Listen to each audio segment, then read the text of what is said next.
이 시각 헤드라인입니다. 첫 번째 소식입니다. 도널드 트럼프 미국 대통령이 캐나다, 멕시코, 중국에 대한 관세 부과에 나서자 금융시장 정책 민감도가 높아질 것이라는 분석이 나옵니다. 미국 소비자들의 인플레이션에 대한 선제적인 기대 심리 변경이 불가피한 만큼 단기적으로도 물가 상승 압력을 받은 것이라는 설명입니다.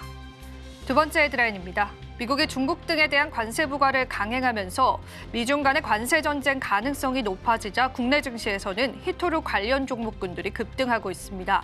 유니온 머티리얼뿐만 아니라 유니원이 두 자릿수 넘는 상승률을 나타내면서요. 테마주로서 부각을 받고 있는데요.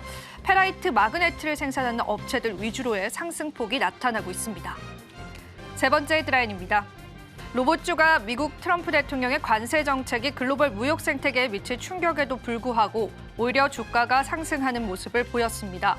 이날 로봇 구동 모듈 제조사인 하이젠 R&M은 장중 17% 넘게 오르면서 작년 상장 이후 최고가를 기록했고 레인보우 로보틱스 역시도 주당 30만 원을 돌파하면서 사상 최고가를 기록했습니다. 마지막 헤드라인입니다.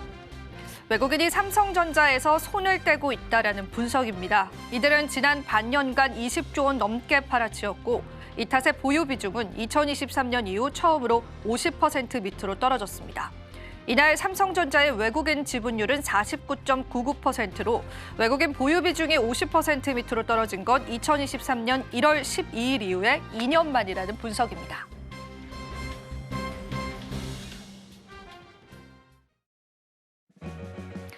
시청자 여러분 안녕하세요. 마켓 쇼쇼쇼 진행을 맡은 이지영입니다. 자, 오늘 국내 증시는 트럼프의 관세 정책으로 인해서 급격한 하락세를 맞이하고 있습니다.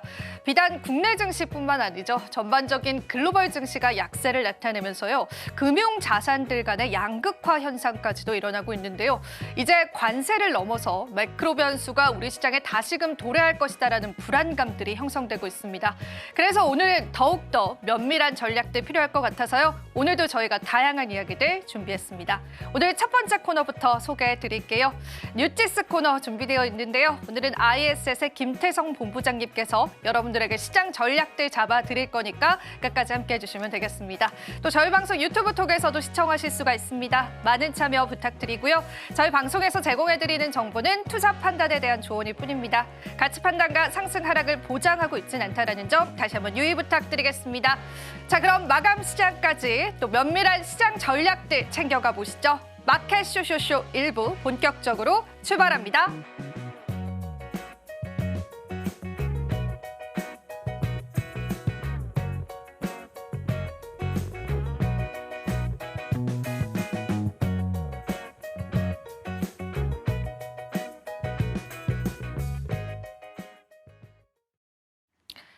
긴급한 진단이 필요한 시장인 것 같습니다.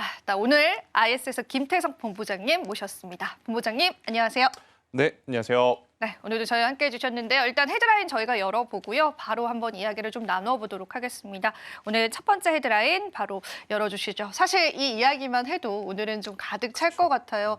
관세 전쟁에 관해서 고통 감수냐, 총력 대응이냐, 또 이런 이야기들 나오는데요. 네. 오늘 이 헤드라인 저희 어떻게 풀어볼까요? 결국 우리가 우려했던 트럼프 2기의 현실화라는 저는 한 줄 평을 좀 드리면서 말씀을 좀 드려야 될 것 같아요. 지난해 10월, 11월 달 그러니까 이제 트럼프 당선인이 어떻게 보면 미 대통령으로서 굉장히 빠르게 급부상하면서 한쪽에서는 뭐 좋다 하는 이야기들이 많았었지만 또 한편에서는 과거에 일기를 좀 겪으셨던 분들, 그러니까 2018년도에 미국과 중국의 무역 전쟁을 한번 겪으셨던 분들에게는 굉장히 공포스러운 나날들의 재현이 다시 나타나면 어떡하지라는 걱정이 좀 있었는데 그러한 걱정이 잘 지나가다 싶었지만 주말 사이에 갑작스럽게 지금 불거지면서 굉장히 우리나라 시장의 변동성이 커지고 있는 상황이다라고 좀 보시면 될 것 같은데 그래도 이제 트럼프 1기와 조금은 다른 면모가 있기 때문에 하나씩 좀 체크를 해보셔야 될 부분이 있는 게 일단 첫 번째로는 미국과 중국의 무역 갈등 여기에 이제 우리가 포커스를 맞출 거라 생각을 했는데 우선 중국보다는 우방 국가를 먼저 때렸습니다. 캐나다와 멕시코에 각각 25%씩 그리고 이제 중국은 10%의 이제 관세를 부과를 했는데 일단 표면적으로는 생각보다 중국에게는 약하고 왜 캐나다와 멕시코에게는 이렇게 세게 관세를 부과하는 걸까? 이렇게 되면 미국은 나홀로 고립되는 어떤 선택을 한 것이 아닐까라고 생각을 하시는 분들이 많을 것 같은데요. 일단 중국은 기존에 25bp에서 100bp 정도의 관세를 맞아와 있었습니다. 그러다 보니까 사실 중국이 미국 쪽으로 바로 직수출을 하지 못하고 캐나다라든지 멕시코를 우회 경로로 선택을 삼아서 그동안에 잘 이용을 해왔던 것을 미국이 알고 있었던 거죠. 그러니까 이번에 우방 국가, 즉 캐나다와 멕시코에 어떻게 보면 관세를 매기는 것은 중국에게 너희들 우회해서 들어올 생각도 하지 마라. 라고 지금 어떻게 보면 공표를 한 것이다라고 좀 보시면 될 것 같아서 여기에 따라서 사실 캐나다가 좀 빠르게 대응을 하긴 했지만 그 품목을 보면 그렇게까지 필수적인 품목들은 아니었다라는 부분을 꼭 한번 체크를 하셔야 되지 않을까 싶고 대신에 멕시코가 좀 걸리죠. 왜냐하면 우리나라는 제조업의 나라이고 미국은 제조업보다는 서비스의 나라이죠. 그러다 보니까 그동안에 멕시코라고 하는 나라를 기점 삼아서 물건을 많이 받아왔습니다. 또 우리나라는 미국의 공장을 짓는 것보다는 멕시코의 공장을 짓는 것이 경제적으로도 더 효과적이다 보니 멕시코의 공장들이 많아요. 그리고 대체적으로 반도체 IT뿐만 아니라 자동차 산업의 거의 7, 80%는 지금 멕시코 공장을 기점을 두고 미국 공장을 공략을 하고 있었던 상황이었기 때문에 자동차주들의 지금 조정의 폭이 특히나 현대 위아 같은 경우에는 여러 가지 현대차, 기아, 완성차 혹은 현대 모비스, 현대 글로비스 전반적으로 현대 그룹사가 좋은 모습을 보임에도 불구하고 지금 주가가 다시 한번 저점이 깨지는 모습들이 나타나고 있는 상황이라서 지금 시장에서는 선택과 집중이 가장 필요하다라는 생각이 들고 있고요. 오늘 우리나라 시간으로 저녁 한 9시 정도에 트럼프 대통령이 이번에 자기가 매긴 관세에 대해서 이야기를 할 것이 있다는 소식이 좀 있었죠. 그래서 한번 그 뉴스, 그 인터뷰를 보고 나서 일단 이번 주의 전략은 내일 모레 신중하게 한번 우리가 정해야 되지 않을까라는 의견을 한번 드려보도록 하겠습니다. 네, 사실 금융시장에 주는 충격은 어마어마했습니다. 캐나다 달러도 정말 몇 년 만에 굉장히 안 좋은 상황으로 또 연출이 되는 모습까지도 확인이 됐는데요. 오늘 우리 시장을 딱 놓고 봤을 때는 자동차 업종들이 좀 하락세가 두드러지더라고요. 그렇죠. 그래서 이 부분에 관한 대응책들이 조금 시급할 것 같습니다. 사실상 이제 한국 기업 중에 가장 큰 타격을 받는 업종이다라고 한다면 자동차 쪽일 것 네. 같아요. 대응 어떻게 잡아볼 수 있을까요? 사실 현대차는 멕시코에 공장이 없습니다. 기아는 조금 긴장을 해야 되겠지만 여기서 이제 우리가 체크를 해야 될 부분은 멕시코에 실제 공장을 가지고 있는 기업들은 피하면 됩니다. 너무 딥하게 생각하지 말자고요. 자동차 산업에 포함되어 있다 그래서 모두 실질적으로 재무제표에 어떤 손실이 발생하는 것은 아니니 실제로 멕시코에 공장을 두고 있는 기업들만 조금은 피하는 게 가장 알맞은 선택이 아닐까 싶습니다. 지금 우리가 현대차와 기아 작년과 재작년에 북미 시장에서 굉장히 좋은 성과를 기록했던 건 전기차의 성장도 있었고 제네시스 브랜드의 성공도 있었지만 가장 많이 우리가 거론을 했었던 부분은 뭐였냐면 바로 하이브리드 차량에 대한 성과였습니다. 하이브리드는 기존에 우리가 알고 있었던 내연기관의 차량보다는 판매 가격이 적게는 5%, 많게는 15% 비싼 제품인데 이 하이브리드 차량이 미국 내에서 판매량이 굉장히 높아졌기에 현대차, 기아에 대한 어떤 실적의 기대치가 높았던 거고 실제로 판매 데이터조차도 굉장히 좋은 퍼포먼스를 좀 보이면서 작년 3분기까지만 하더라도 완성차에 기대를 거는 분들이 굉장히 많았죠. 그런데 공교롭게도 인도 시장에 대한 이야기가 한번 휩쓸고 나서부터는 완성차 기업들의 주가는 그렇게 좋지 못했어요. 그러니까 제가 말씀드리고 싶은 요지는 뭐냐. 이런 관세 이야기가 나오기 전에 현대차와 기아의 주가가 올라와 있었다면 걱정은 되겠죠.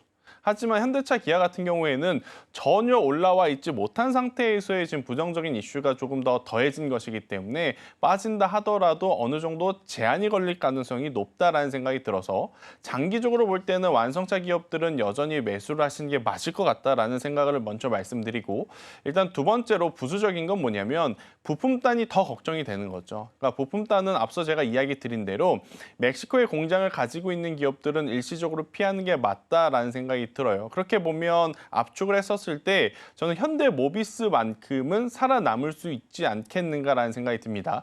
현대모비스는 제가 지난주와 지지난주 똑같이 마켓 쇼쇼쇼에서 이야기를 한번 드렸죠. 그러니까 가장 중요한 포인트는 뭐냐? 캡티브 물량. 현대, 기아 물량을 제외하고 논캡티브 그 외의 완성차 브랜드에 대한 매출이 늘어나고 있다는 게 이제 포인트입니다. 그러면 이 완성차 브랜드 독일일까요? 미국일까요? 미국이겠죠. 그렇기 때문에 저는 현대모비스만큼은 크게 걱정할 필요는 없지 않겠는가. 관세 부과만큼 지금은 또 원달러 환율에 대한 어떤 수혜로 일정 부분은 상쇄가 되기 때문에 저는 현대모비스를 한번 꼭 체크를 해보시는 게 좋고, 제가 지금 이렇게 여러분들에게 말씀드린 것처럼 여러분들이 한번 전략적으로 트레이딩 하고 싶은 종목군들을 이렇게 하나씩 조건들을 잘 체크를 하고 따져보고 나서 매매 전략을 살펴보시는 게 지금은 가장 좋지 않겠는가라는 의견을 한번 들어보도록 하겠습니다. 네, 저희가 좀 전략적으로 접근해 볼 필요가 있을 것 같습니다. 사실상 이런 관세 부과 때문에 우리가 또 수출주들은 달러 강세의 영향력들을 받을 수가 있고, 또 멕시코에 공장을 가지고 있는 기업들에게는 피해가 불가피합니다. 그래서 기업을 보거나 투자를 하실 때는 더 면밀하게 좀 살펴봐야 될 상황이 펼쳐진 것 같아요. 그래서 좀 주식시장이 더 난이도 있어지지 않았나, 그런 생각이 좀 드는 시점이기도 하고요. 그러면 저희가 자동차 이야기를 해봤다면 사실상 2차 전지 얘기도 해봐야 될 것 같아요. 그렇죠. 증권가에서 2차 전지 실적 눈높이 낮춰라, 이런 이야기가 또 나왔습니다. 네. 그런데 엎친 데 덮친 격으로 관세에 관한 리스크들도 피해갈 수 없지 않을까? 네. 이런 이야기, 더 나아가서는 IRA 법안에 관해서도 발언을 했단 말입니다. 네. 전반적으로 너무 안 좋아 보이는데요. 어떻게 보세요? 2차 전지는 굳이 뭐 오를 것도 없는데 올라왔었기 때문에 네. 그냥 본인들 제자리로 찾아가는 과정이라고 보시면 될 것 같아요. 물론 이제 단기적으로 길적 반등을 좀 노리시는 분들이 매매를 하셨다가 오늘의 좀 하락을 맞게 되면 좀 뼈아플 수는 있지만, 길게 좀 가지고 계신 분들 오늘 내린다고 크게 계좌가 갑자기 또 죽어가는 것은 아니거든요. 그래서 2차 전지주들은 여전히 어차피 우리는 마음 내려놨습니다. 뭐 이들이 영업 활동을 잘한 것도 아니고 뭐 글로벌적으로 캐즘은 없거든요. 근데 이제 우리나라만 캐즘 때문에 안 간다, 뭐 판매가 안 돼서 안 간다. 그동안에 이제 많은 어떤 부정적인 이야기들을 좀 해왔는데 결국엔 돈을 못 벌기 때문에 그런 이야기들이 나온 거지 않습니까? 그런데 그 돈을 못 번 걸 하루아침에 개선시킬 만한 어떤 트리거가 없는 상황이었기에 지금의 어떤 주가의 조정은 그냥 원래 제자리로 찾아가는 과정, 뭐 IRA 때문에 뭐 트럼프의 관세 때문에 뭐 빠졌다라고 좀 보기는 좀 그럴 것 같고요. 대신에 이제 낮아진 눈높이가 있기에 오히려 1분기는 조금 힘들 것 같고요. 2분기, 3분기 그래도 지금보다 조금은 나아지는 모습, 혹은 1분기 실적 발표를 통해서 가지고 있는 재고 자산이 조금은 줄어든 것만 확인이 된다면 저는 충분히 추가적인 단기 반등도 고려해 볼 수 있지 않겠나라는 생각이 들어서 2차 전지주들 포기하실 필요는 없을 것 같고요. 그렇다고 해서 너무 공격적으로 단기 트레이딩 하시는 것보다는 결국 실적 발표 이후에 움직임을 보시면서 저는 대응을 해 나가시는 게 맞지 않겠는가라는 의견 한번 드려보도록 하겠습니다. 안 그래도 낮아진 실적인데 거기에다 눈높이를 우리가 더 낮추고 대응을 해봐야 한다라는 분석이 시장에 나오고 있는 만큼 여러분들이 좀 보수적으로 가져가셔야 될 것 같고, 여기서 관세에 대해서 조금 더 궁금한 거는 네. 사실 멕시코와 캐나다뿐만이 아니잖아요. 네. 지금 EU 측에도 관세를 부과하겠다 이런 네. 언급을 했고 이 부과에 관한 발언이 또 있을 경우에 또 한 번 글로벌 증시가 흔들리는 거 아닌가, 그리고 추가로 한국도 피해갈 수 없지 않을까, 정말 다양한 시나리오를 펼쳐볼 수 있을 것 같아요. 어떻게 네. 보세요? 피해갈 수는 없죠. 그러면 결국엔 정면 돌파를 해야 되는데 정면 돌파의 방법은 두 가지 중에 하나입니다. 가지고 있는 종목을 모두 손절하고 그 다음에 다 합의가 끝난 뒤에 투자를 하는. 그런데 개인 투자자 입장에서 가장 어려운, 어떻게 보면 선택지일 수 있죠. 그럼 이제 두 번째 방법은 뭐냐면 가능성. 그러니까 확률적으로 살아남을 가능성이 보이는 섹터와 산업군 혹은 종목에 집중을 하는 게 필요하다. 지금 멕시코의 관세를 부과를 하게 되면 우리나라 산업 중에 가장 눈여겨봐야 될 산업은 크게 하나, 변압기 쪽. 왜냐하면 미국이 변압기 전체적인 어떤 이 수입 데이터에서 절반 이상을 멕시코에서 수입해 왔습니다. 그런데 이제 거기에 따른 관세가 부과하게 된다면 당연히 우리나라 제품을 찾을 가능성이 높죠. 그런데 이것도 트럼프가 우리나라의 관세를 안 매긴다라는 전제 조건이 지금 따라야 하기 때문에 아마 많은 투자자분들이 오늘 변압기 쪽 보고 있는 이유 중에 하나이긴 하지만 그렇다고 선뜻 매수 못하는 이유 중에 하나도 이것 때문일 것 같아서 이 부분은 이제 추후에 뉴스 플로우로 좀 봐야 될 것 같고 대신에 우리나라에 대한 관세의 어떤 강도가 조금은 적다면 저는 변압기 쪽을 보시는 게 맞다. 이제 두 번째, 캐나다에 관세를 부과함으로써 우리나라가 또 수혜를 볼 수 있는 쪽은 유니드라고 하는 염화칼륨을 만드는 기업입니다. 전 세계에서 염화칼륨을 가장 많이 만드는 나라가 캐나다입니다. 그런데 여기에 또 관세가 부과하게 되면 또 우회 통로로 우리가 수출을 할 수 있는 지금 기회가 만들어지기 때문에 캐나다 관세에 대해 또 수혜주는 유니드를 이제 계속 이제 추적하셔야 될 것 같고 유럽 같은 경우에는 아직까지는 우리가 먼저 대응할 필요는 없을 것 같아요. 추후에 어떤 나라, 어떤 제품에 이제 관세를 매기는지를 좀 보고 나서 그때 대응해도 늦지 않는다. 지금 사실 대응을 할 거라면 시초에 좀 대응을 하셨어야지 이미 지금 시간 2시 한 10분 넘어가는 시점에서의 어떤 대응은 늦은 대응일 수 있기 때문에 조금은 더 뉴스 플로우를 보면서 속상하지만 견뎌내셔야 될 부분들은 견뎌내셔야 된다라는 의견을 한번 드려보도록 하겠습니다. 네, 저희가 오늘 뉴지스를 통해서 또 관세에 관해서 자세히 한번 이야기를 나눠봤습니다. 여러분들에게 도움 되셨을 시간이길 바라고요. 저희 이어지는 코너도 바로 소개해드리도록 하겠습니다. 은혜로운 섹터 저희가 준비되어 있는데요. 이 은혜로운 섹터 같은 경우에는 오늘 또 2가지 이슈들 좀 준비를 했습니다. 첫 번째 이슈는요, 관세에 관한 이야기들 함께 나눌 예정이고요. 또 그리고 관세 피해를 보고 또 수혜를 보는 그런 종목군들 함께 이야기를 좀 나눠보겠습니다. 또 외국인 이탈에 관한 이야기들도 준비했기 때문에요. 여러분들 많은 참여 부탁드리겠습니다. 은혜로운 섹터 이어집니다.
네, 은혜로운 섹터 장은혜입니다. 우리 1월 들어서 국내 증시가 굉장히 좋았죠.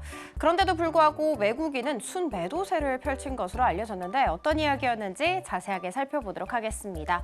1월 수익률에 있어서 우리 국내 증시가 미국과 일본 그리고 중국 증시보다도 월등히 좋았다고 합니다. 숫자로도 그대로 증명이 되는데 1월 동안 코스피 같은 경우에는 4.91%, 코스닥은 7.39%의 수익률을 기록했는데요. 동기간 나스닥과 또 S&P 500이 3%대, 니케이와 항생 같은 경우에도 강보합권으로, 그리고 3천 종합이 마이너스를 기록했던 것과 비교해서 우리 국내 증시가 월등히 좋았다, 이렇게 정리를 해볼 수가 있습니다. 그럼에도 불구하고 외국인 투자자 같은 경우에는 무려 6개월 연속으로 순매도세를 펼치고 있는 것으로 알려졌는데 이 그림을 보시면 아시겠지만 2024년 8월에는 2조 원대, 9월에는 7조 원대, 그리고 10월과 11월 나란히 4조 원대 팔아치였고요. 그리고 12월에도 2조 원대 매도 우위를 보였으며 이번 1월에도 1조 원 넘게 매도세를 펼친 것 확인해 볼 수가 있습니다. 특히 1월 같은 경우에는 지난 2년간, 그러니까 2023년과 2024년 1월 모두 다 순매수세를 보였었거든요. 그런데 이번 2025년 같은 경우에는 1조 원 넘게 팔아치웠다라는 점 다시 한번 체크해드리도록 하겠습니다. 외국인의 유입은 국내 증시 반등의 전제 조건이라고 볼 수가 있는데 외국인 좀처럼 돌아오지 않을 것으로 전망되고 있는 상황이라고 합니다. 자, 그러면 왜 그런지 이유 하나씩 살펴보도록 할게요. 일단 최근에 한국은행 쪽에서 경제 성장률 전망치를 1.8%로 하향 조정을 했었죠. 하향 조정의 배경 같은 경우에는 내수가 좀 부진한 상황 속에서 작년 경제 성장을 주도로 했었던 수출까지도 증가세가 좀 둔화됐기 때문에 이렇게 경제 성장률 전망치를 하향 조정을 하게 됐습니다.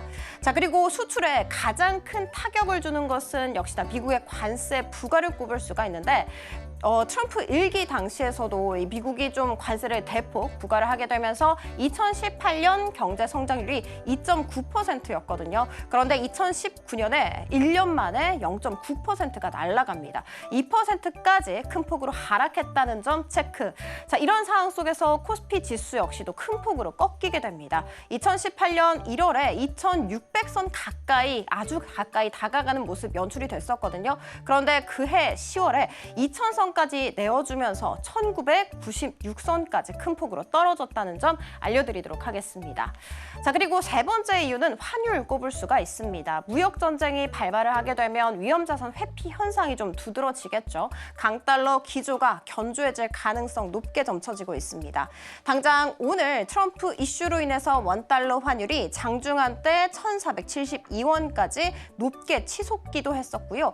이 원달러 환율이 상승을 하게 된다면 외국인 입장에서는 환손실 우려가 좀 커집니다. 그래서 상대적으로 국내 시장 투자 매력도가 떨어진다는 점 알려드리도록 할게요. 외국인 좀처럼 돌아오지 않고 있는데 언제쯤 돌아올 수 있을지 일단 기대해 보도록 할게요. 자, 그리고 두 번째 이야기 들어가 보도록 하겠습니다. 동해 심해가스전 개발 중인 울릉 분지에 가스 석유가 추가로 매장됐다라는 보고서가 확인이 됐었죠.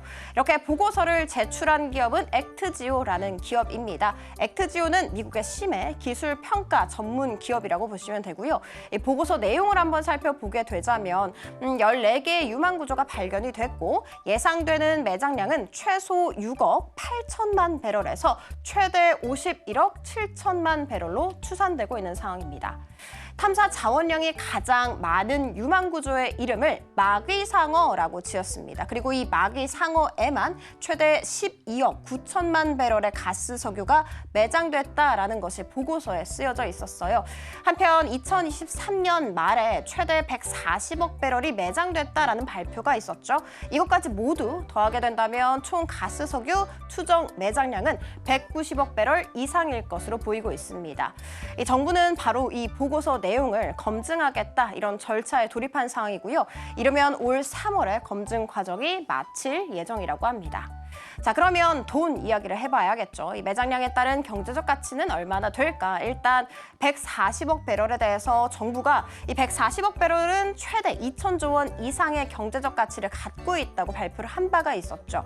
50억 배럴까지 추가로 발견이 되게 된다면 700조 원 이상의 경제적 가치가 추가되는 것이다 생각해 주시면 됩니다. 더하면 2,700조라고 예상을 해주시면 되고요.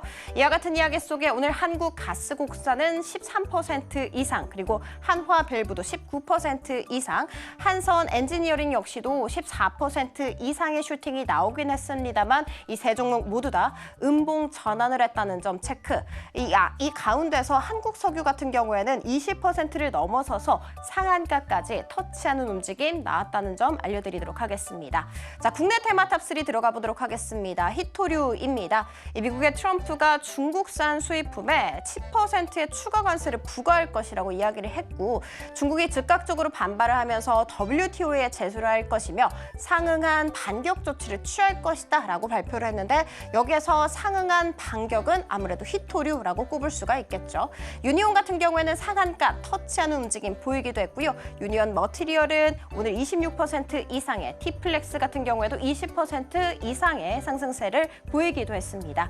자, 그리고 두 번째는 자동차 2차 전지 IT입니다. 트럼프 관세 이슈로 인해서 이 세 섹터 모두 다 지지부진한 흐름 이어가고 있습니다. 미국의 수출을 위해서 캐나다와 멕시코에 진출한 한국 기업들이 큰 피해를 볼 것으로 지금 전망되고 있습니다. 특히 자동차 공급망 같은 경우에는 미국과 캐나다, 멕시코에 다 얽혀 있기 때문에 자동차가 완성될 때까지 무려 8번이나 국경을 넘나드는 경우도 있다고 합니다. 그만큼 넘나들 때마다 관세가 또 부과가 되겠죠.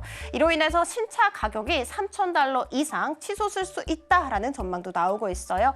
이와 같은 이야기 속에 오늘 기아는 6% 이상 내림세를 걷기도 했고요. 에코프로 역시도 8% 넘게 떨어지기도 했습니다. 멕시코에 공장이 있는 LG전자 같은 경우에도 오늘 52주 최저가를 기록하기도 했다는 점 알려드리도록 하겠습니다. 자, 그리고 마지막은 손해보험으로 들고 와봤습니다. 오늘 증권가에서 좀 부정의 리포트가 있었어요. 살펴보자면 손해보험사들의 2024년 4분기 합산 실적이 전망치를 무려 16%나 하회할 것이다라는 전망 나왔습니다. 뿐만이 아니라 당분간 수익성 회복도 좀 어렵고요. 그리고 이번 1분기에도 손해율이 좀 악화될 것으로 예상한다라는 것이 주 골자였습니다. 이와 같은 이야기 속에 현대해상과 삼성화재 그리고 롯데 손해보험 나란히 1에서 3%대까지 내림세를 걷기도 했습니다. 자, 지금까지 은혜로운 섹터 함께 살펴봤습니다. 이어지는 오이슈 시간에는요, 트럼프 2기입니다.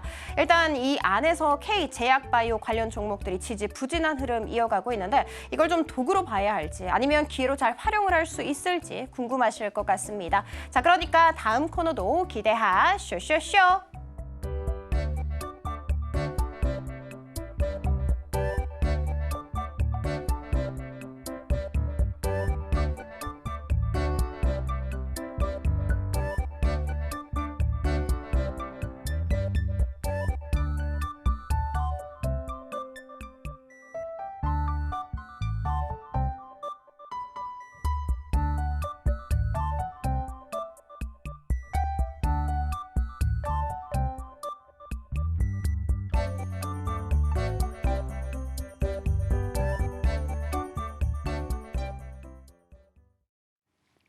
은혜로운 섹터 여러분들 같이 살펴보고 오셨습니다. 시장 저희가 점검을 해봤다면 본부장님께 이 시장에 관한 한 주평 어떻게 보시는지 살펴봐야 될 것 같은데요.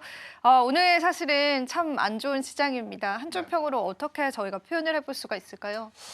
일단 오늘 같은 날이 가장 좀 어려운 것 같아요. 기관도 그렇고 외국인들의 어떤 수급도 그렇고 이럴 때 좀 수급이 받쳐주기만 하면 그래도 해볼만 할 텐데라는 생각이 많이 들 것 같은데 결국 이제 우리나라 증시에서 외국인들의 수급 없이는 굉장히 어렵다라는 것을 또 한 번 느끼게 하는 시장이기 때문에 저는 오늘 우리나라 시장을 좀 바라볼 때 외국인들의 이제 수급의 흐름에 조금 더 집중을 해서 외국인들이 과연 어떤 기업을 사는지 어떤 섹터를 사는지 여기에 이제 집중을 하는 매매 전략이 좀 필요하지 않을까라는 생각이 들고 있고요. 결국 이제 현물과 선물에서 어떤 부분에 따라 이제 매도를 하는지 아니면 매수로 전환이 된다면 어떤 산업과 어떤 기업에 이제 매수로 전환이 되는지 저는 외국인의 수급 흐름을 그 어느 때보다도 지금은 잘 체크를 해야 되는 시장이 아닐까라는 의견 한번 드려보도록 하겠습니다. 외국인 사실 전반적으로는 시장에서 현재 매도를 하고 있지만 그래도 외국인 시선에서 매수하는 종목군들을 오히려 집중을 해봐야 하는 그렇죠. 시장이다라고 이해를 해보시면 좋겠습니다. 그럼 오늘의 이슈도 저희가 또 집중을 해보면 좋겠는데요. 네. 오늘 어떤 이슈에 집중을 해봐야 될지 저는 감이 안 잡힙니다. 본부장님 어떻게 보셨어요? 일단 결국엔 지금 불거지고 있는 관세 이슈와 조금 거리가 먼 쪽에서 답을 좀 찾아야 될 것 같아요. 그래서 제가 오늘 가지고 온 종목은요. 산업부터 좀 이야기를 이슈 할까요? 얘기하시죠. 이슈부터 네. 이야기를 할까요? 제약바이오 쪽에 조금 더 관심을 좀 가져보자라는 이야기를 한번 드려보도록 하겠습니다. 제약바이오주가 정말 이런 질문을 할 수 있을 것 같아요. 네. 트럼프의 덕을 볼 것인가 아니면 악재가 될 것인가? 일단 출발은 덕을 보면서 출발을 했죠. 지난 10월 달을 좀 생각을 해보면 트럼프가 이제 그때 당시에는 후보자 시절이었으니까 후보자 시절에 이런 이야기를 먼저 합니다. 두 가지 이야기를 하죠. 첫 번째, 중국의 이 자기네 나라, 그러니까 미국 내에 지금 상업활동, 영업활동하고 있는 중국 바이오 기업에 대한 규제를 하겠다라는 게 첫 번째 큰 골자였고 두 번째로는 약값이 너무 비싸다, 약값 인하해야 된다라는 이야기가 두 번째 큰 골자였습니다. 그러다 보니까 작년에 9월달, 10월달 들어오면서 삼성바이오로직스가 황제주로 치고 올라가면서 CMO, CDMO가 뭔데? 또 관련주는 어떤 기업이 있는데 라는 관심도가 굉장히 높아졌었어요. 그리고 나서 제약바이오가 약 한 달에서 한 달 반 정도 굉장히 좋은 모습을 보였습니다. 하지만 그 이후에 갑작스럽게 밀려 내려가기 시작을 하죠. 그 이유는 뭐냐면 이 제약바이오를 비롯해서 전체적으로 이 기술주들을 포함한 기업들은 R&D 비용이 가장 중요하거든요. 사실 대부분의 기업들이 본인들이 돈 벌어서 R&D 투자하는 기업 없습니다. 그러면 도대체 어디서 돈을 끌어올까라고 보면 은행에서 빌려야 되는 거죠. 하지만 이제 금리가 계속해서 동결이 되거나 인하에 대한 속도가 따라 붙지 못하다고 하면 당연히 제약바이오를 바라보는 시각이 이렇게 되면 또 R&D에 들어가는 비용을 줄이는 거 아니야? 그렇게 되면 또 제약바이오가 또 공격적으로 성장할 수 있는데 브레이크가 걸리는 거 아니야? 라는 생각이 들 수밖에 없다 보니 FOMC에서 금리 인하 속도 조절에 대한 이야기가 나오면서 밀려 내려오기 시작을 했습니다. 그리고 이제 트럼프가 대통령이 당선이 됐고 뭐 일련의 여러 가지 데이터들을 좀 체크를 해봤는데 후보 시절에 이야기했던 어떤 정책들이 생각만큼 잘 지켜지고 있지는 않은 상태이다 보니 제약바이오가 그다지 지금 좋은 모습을 보이지 못한 1월이었고 오히려 반도체 IT 아니면 그 외의 종목군들이 굉장히 강한 모습을 보였지만 어찌되었든 지금 관세에 대한 이야기가 시장의 중심으로 이제 자리 잡고 있다 보니 관세에 조금은 거리가 먼 지금 산업부터 잘 버텨내고 있다라고 보시면 됩니다.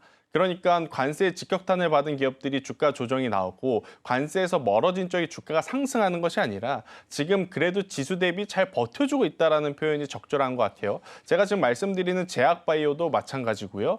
그리고 이제 엔터주들도 마찬가지고요. 그래서 일단은 지수 대비 오버 퍼포먼스를 하진 못하지만 그래도 잘 버텨주고 있는 쪽은 이제 바이오가 아닌가라는 생각이 들어서 그 안에서 각각의 스토리는 좀 다르겠죠. 스토리는 다르겠지만 그래도 지금의 가격이라면 우리가 접근할 수 있는 제약바이오가 있다 했었을 때 저는 충분히 공략 가능하지 않겠는가라는 의견을 한번 드려보도록 하겠습니다.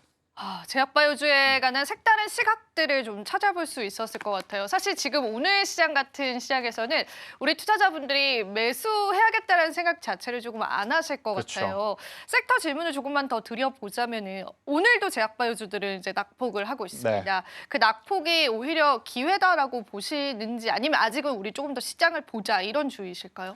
사실 저는 제약바이오는 기회라고 보는 게 더 현실적인 판단이 아닐까 싶어요.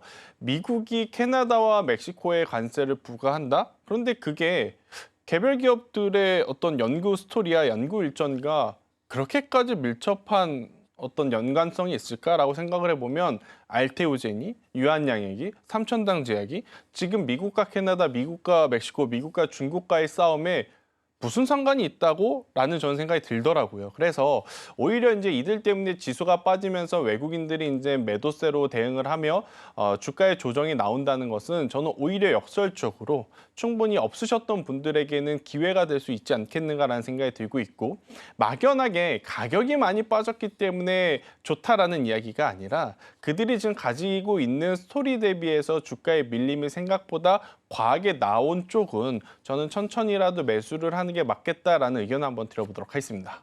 사실 저희가 제약바이오주들은 JP모건 헬스케어 컨퍼런스 때부터 좀 기다렸고 그렇죠. 시세 분출을 기대하기도 했었고 그런 부분들이 있었는데 탄력을 그렇게 좋게 받지는 않았습니다. 그리고 이제 예전에는 비만 치료제 쪽이 좀 주목을 받았다라고 한다면 요즘에는 뭐 새로운 또 암 치료제들 쪽으로 맞아요. 또 시선이 옮겨가고 있잖아요. 그러면은 기회다라고 한다면은 어느 쪽 부분에 이제 제약주들을 좀 보시는 거예요? 일단 차근차근 좀 다 설명을 드려야 될 것 같아요. 비만 당뇨 쪽 이야기 나왔으니까 이쪽부터 좀 체크를 드려보면 왜 노보노디스크와 일라이릴리가 최근 들어 이렇게 주가에 힘이 없을까? 그동안에 그렇게까지 강했었던 산업과 강했었던 종목인데 이제는 끝난 걸까? 아닙니다. 미국도 계절성이 있죠. 그러니까 우리가 사실 다이어트 저 같아도 겨울엔 신경 안 씁니다. 그런데 이제 여름에 또 반팔 입고 반바지 입고 또 물놀이 놀러 가실 때쯤 되면 이젠 후회하죠. 미리 관리를 해놓을 걸. 미국 쪽도 마찬가지인 겁니다. 일단 비만 당뇨에 대한 어떤 처방 수가 줄어드는 것은 비수기이기 때문에 줄어든 것이지 전체적인 수요가 계속 줄어든다라고 판단을 할 수는 없어요. 오히려 그렇게 본다면 비수기로 인해서 주가의 조정은 나중에 성수기로 생각해 봤었을 때는 저는 기회가 아닐까라는 생각이 들어서요. 비만 당뇨 쪽은 여전히 긍정적으로 보시되 문제는 우리나라 관련 기업들은 아니다라는 거죠. 그러니까 제가 긍정적으로 보는 것은 미국 기업에 상장되어 있는, 미국 시장에 상장되어 있는 일라이릴리랑 노보노디스크는 지금이 비수기이니까 괜찮다라고 말씀을 드리는 거지 우리나라 비만 당뇨 치료제 관련주로서는 이제 펩트론, 인벤티지랩 여전히 글로벌 기업과의 어떤 명확한 관계가 확정이 되지 않았습니다. 그렇기 때문에 이쪽에 대해서는 만약 보신다라고 하면 국내 기업보다는 일라이릴리와 노보노디스크에 직접 투자를 하시는 게 저는 좋은 선택일 수 있겠다라는 의견을 한번 드려보도록 하겠고요. 작년 이맘때 때쯤 여러분들이 생각을 해보면 리가켄바이오가 스타트를 끊어줬죠. 그리고 나서 유한양에게 바톤을 잘 이어받았고 그 다음에 유한양에까지 그리고 삼천당 제약까지 어떻게 보면 매 분기별로 스타가 좀 탄생이 됐던 게 제약바이오였지만 앞서 앵커님께서 이야기하셨다시피 우리가 JP모건 컨퍼런스 때부터 계속 관심은 두고 있었으나 올라온 종목이 없어요.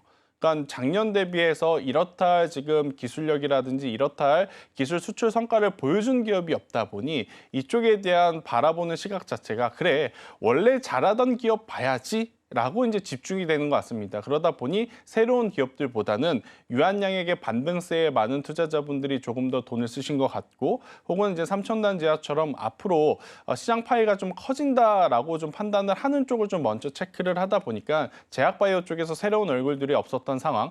그리고 이제 가장 중요한 건 가장 재미는 없지만 오늘 그래도 선방하고 있는 쪽이 삼성바이오로직스를 포함한 바이오시밀러라든지 CDMO, CMO, 제네릭 제품을 만드는 기업들이잖아요. 그러니까 이제 개인 투자자분들이 이제 고민을 하는 거죠. 비만 당뇨 해야 되나? 그 변동성을 생각을 하고 이게 첫 번째 고민. 두 번째, 그래도 알테오젠과 유한양행인가? 이쪽을 선택을 해야 되나? 이게 두 번째 고민. 첫 번째, 두 번째는 너무 지금 부담이 되는데 그래서 내가 수익 볼 어떤 룸 자체는 많지 않지만 안전성을 고려해 봤었을 때는 싫어도 불편해도 CDMO, CMO 쪽으로 해야 되나? 이런 고민이 지금 들 수밖에 없는 상황이라서 제약바이오는 시청자분들의 개인 성향에 조금은 맞춰서 저는 종목을 고르는 게 지금은 필요하지 않겠는가라는 의견을 한번 드려보도록 하겠습니다. 네, 제약바이오주가 또 지금 시장에서 매수의 기회가 된다면 우리가 어느 쪽 섹터를 봐야 하는지 이야기를 들었습니다. 뭐 개인적인 성향에 따라서 선택을 하셔야 된다고 했는데 그럼에도 본부장님께서 오늘 관심주를 가지고 와주셨거든요. 네.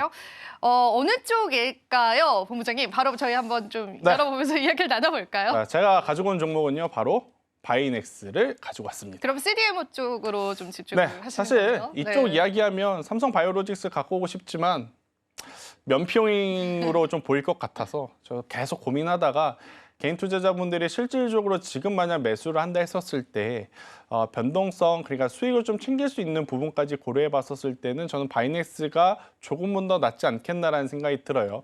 일단 두 가지 체크 포인트가 있습니다. 일단 첫 번째로는 CDMO, CMO에 대한 어떤 평가 그리고 성과는 크게 걱정할 필요는 없을 것 같아요. 삼성바이오로직스가 지난해 3분기, 4분기 그리고 앞으로 보여준 이제 실적을 생각을 해본다면 당연히 바이넥스와 같은 기업들도 실적에 대한 기대치는 더 높아질 수밖에 없는 게 그들의 어떤 업황의 구조상 장점이다라고 좀 볼 수는 있을 것 같아서 실적에 대한 부담이 지금은 가장 적고요. 두 번째, 그러면 그 실적을 내는 어떤 방향성에 대해서 기존에 하던 것만 하느냐 아니면 새로운 시장을 개척하느냐 이 부분이 이제 체크가 중요한데 유럽에서도 미국에서도 지금 계속해서 허가를 받고 있는 기업이 바로 바이넥스다라고 좀 보시면 될 것 같아요. 그래서 우리가 알고 있다시피 국내에서도 지금 중소형 CDMO, CMO 중에서는 당연히 바이넥스가 가장 선두에 있는 상황이라서 국내 매출은 크게 걱정하실 필요는 없을 것 같고 국내 플러스 해외, 그러니까 해외에서도 북미발 혹은 유럽발 어디서 이제 더 크게 성장을 할 것이냐 이게 고민인데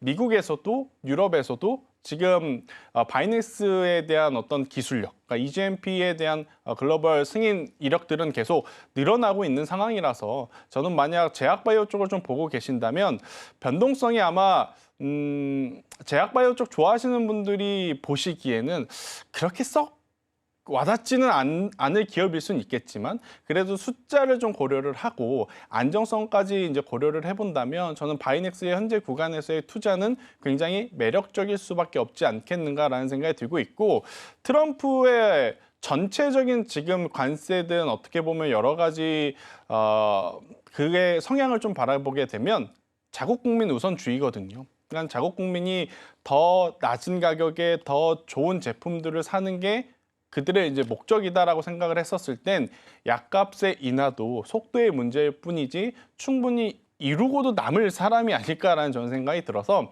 거기에 따른 수혜를 받는다라고 보면 저는 바이넥스에 대한 관심도를 높여가는 것도 괜찮다. 물론 전제 조건이 있습니다. 삼성바이오로직스가 추세가 무너지면 바이넥스도 같이 따라서 무너져요. 그러니 삼성바이오로직스를 풍향계, 그러니까 방향계로 삼고 삼성바이오로직스가 안 올라가도 괜찮아요. 대신에 무너지지만 않는다면 저는 바이넥스에 대한 스터디를 우리가 꾸준히 해보는 것도 굉장히 좋은 선택지일 수 있겠다라는 의견을 한번 드려보도록 하겠습니다. 네, 우리가 또 이렇게 힘든 시장에서 또 바이넥스라는 관심주를 통해서요, 시장 한번 돌파해보면 좋겠고요. 말씀을 해주신 것처럼 삼성 바이오로직스의 흐름을 보신 이후에 또 바이넥스의 대응점을 잡아보셔야 될 것 같습니다. CDMO 쪽 여전히 건재하긴 하지만 리스크들이 있다는 거 여러분들 살펴보시면 좋겠습니다.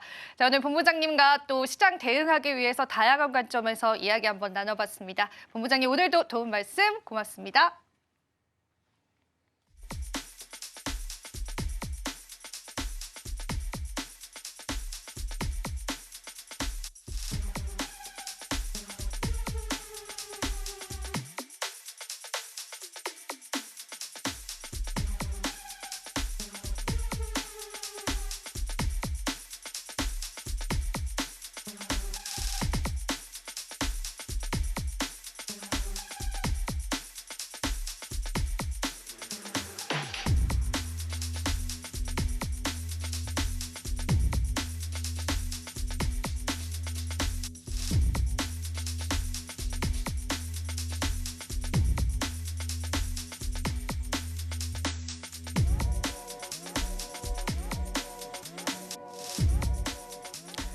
마켓 쇼쇼쇼 1부 마지막 코너로 인사드립니다. 이정의 넥스트마켓 함께하고 있는데요. 자, 오늘 우리 시장은 관세 리스크가 여실히 드러난 시장이었습니다.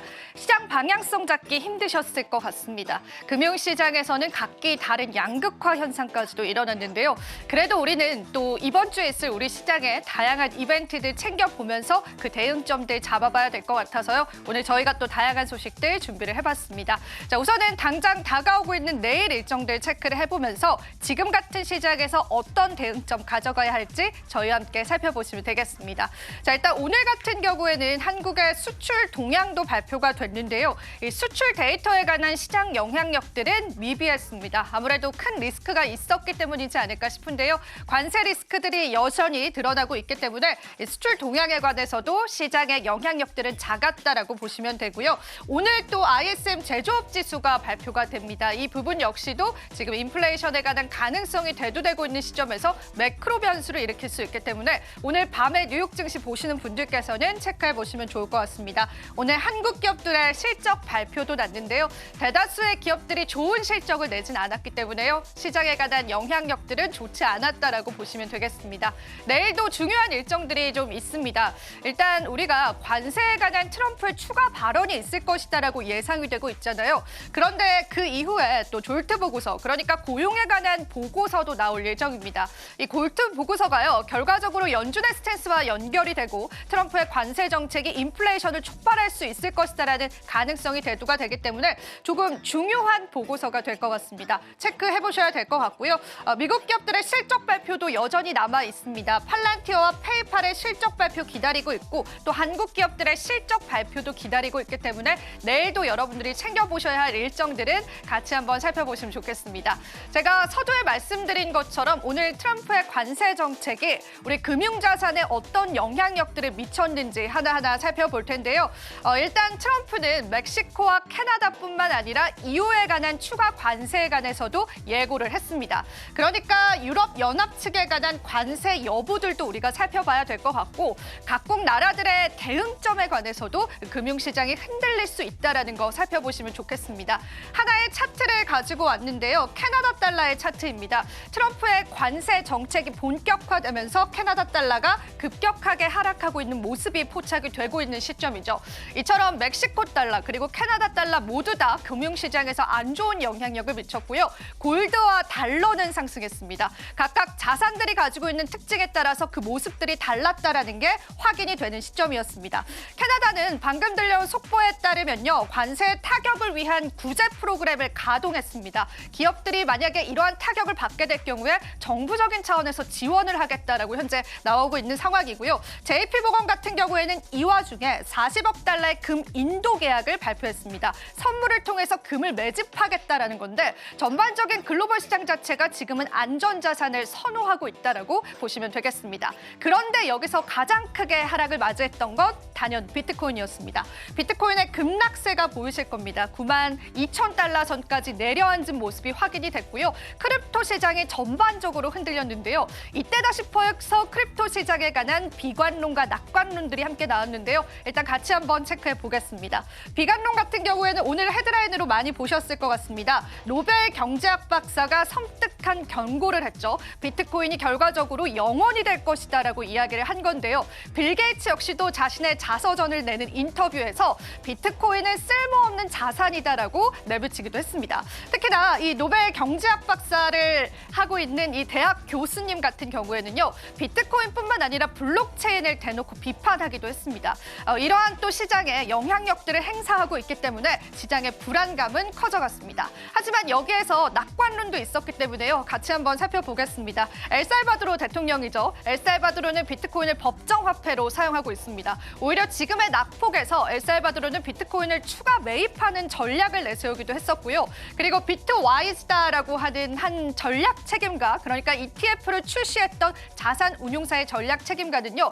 트럼프의 관세 정책은 결과적으로 비트코인의 가격을 올릴 수 있을 것이다라고 내다봤습니다. 관세 부과가 달러 약세를 위한 전략적인 조치다라고 봤는데요. 그 이유를 제가 좀 풀어드릴까 합니다. 결과적으로 다른 나라의 물품에 관세를 무기겠다라는 거는 미국산 물품을 미국 국민들이 살 수 있게끔 하는 환경을 만들어줍니다. 그렇게 되면은 달러가 약세가 되고요. 거기에 추가적으로 인플레이션이 촉발되면 달러는 또 한 번 약세가 됩니다. 그래서 미국 제품들을 수출할 수 있게끔 하겠다라는 트럼프의 의도가 담겨져 있습니다. 결과적으로 달러 약세는 비트코인을 사게 하는 금융 환경을 만들 것이다라고 내다보는 시선이었는데요. 일시적인 충격은 있었겠지만 결과적으로 비트코인에 관한 수요를 더욱더 증폭시킬 수 있을 것이다라는 크립토 업계들의 의견들도 시장에 나오고 있습니다. 자, 이 비트코인 그리고 암호화폐 시장에 지금 현재 비관론과 낙관론이 팽배합니다. 그렇다면 저희가 시세를 한번 살펴보면서요. 지금 현재 우리 시장은 어떤 흐름 나타내고 있는지 살펴보겠습니다. 비트코인 93,000달러 선을 나타내고 있습니다. 92,000달러 선에서 아시아 증시, 그러니까 국내 증시 개장하면서 소폭의 반등세를 보이고 있는 모습까지도 확인이 되고 있는데요. 결과적으로 비트코인은요. 그래도 이런 리스크 속에서 가격 방어를 잘 하고 있다라는 게 크립토 시장에서의 분석이기도 했고요. 거기에다가 낙폭이 컸던 건 사실상 알트코인이었는데요. 이더리움은 지금 현재 구간에서 마이너스 13%를 나타내면서요. 3,000달러 선이 붕괴됐습니다.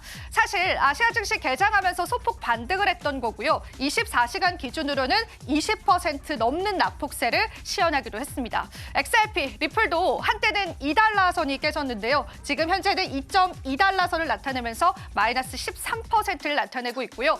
보시는 바와 같이 다른 알트코인들도 일제히 하락합니다. 솔라나 그간은 200달러 선을 지켜줬었는데 그 200달러 선을 내어주면서 현재는 마이너스 4.73%를 나타내고 있는 시점입니다. 자, 밈코인 같은 경우에도 낙폭이 상당히 컸습니다. 많이들 알고 있는 도지코인도 현재 구간에서는 마이너스 13%를 나타내고 있는 시점이고요. 현재 시바이누 코인 그리고 또 스텔라 코인도 오늘 시장에서 하락하는 모습까지도 확인이 됩니다. 자, 정리를 해드리자면은 트럼프 관세 정책 이후에 크립토 시장의 시가총액, 전체 시가총액은 마이너스 8%나 하락했습니다. 그럼에도 불구하고 지금 시장을 우리가 매수의 기회로 볼 수 있을까에 관해서는 여전히 다양한 의문점들이 남는 시점인 것 같습니다. 계속되는 크립토 시장 그리고 나아가서는 또 금융자산에 관한 흐름들도 체크를 해보셔야 될 것 같고요. 비트코인의 폭락으로 비트코인 관련주들도 오늘 시장에서 하락하고 있기 때문에 그 부분들까지도 여러분들 챙겨보셔야 될 것 같습니다.